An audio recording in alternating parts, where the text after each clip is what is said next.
La tension est marquée par au moins 2 incidents de rencontres rapprochées entre des navires et des avions chinois et américains en moins de 2 semaines. La dernière rencontre remonte à dimanche lorsqu'un navire de guerre chinois a coupé de près devant un destroyer américain dans le détroit de Taïwan.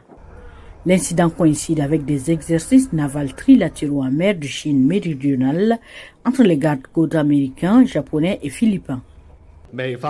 Les États-Unis ont commencé avec les provocations. La partie chinoise n'a fait que répondre en réagissant à l'incident conformément aux lois et réglementations en vigueur. Puisque vous n'avez pas tenu compte de notre avertissement, nous prendrons toutes les mesures nécessaires à votre encontre. Les rencontres entre les navires chinois et d'autres nations comme les Philippines ont augmenté ces dernières années parallèlement à l'activité militaire de Pékin dans la région. Les États-Unis adoptent également une approche plus musclée en intensifiant les exercices avec des alliés dans la région. Pékin considère cela comme des provocations conduisant à encore plus d'incidents qui pourraient facilement dégénérer en conflit.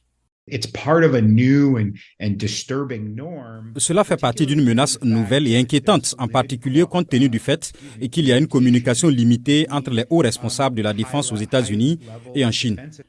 Lors du dialogue annuel de Shangri-La à Singapour la semaine dernière, Pékin a décliné la demande de Washington d'une rencontre face-à-face entre le secrétaire à la défense Lloyd Austin et son homologue chinois Li Shangfu en raison des sanctions imposées à Li qui n'ont pas été levées par l'administration.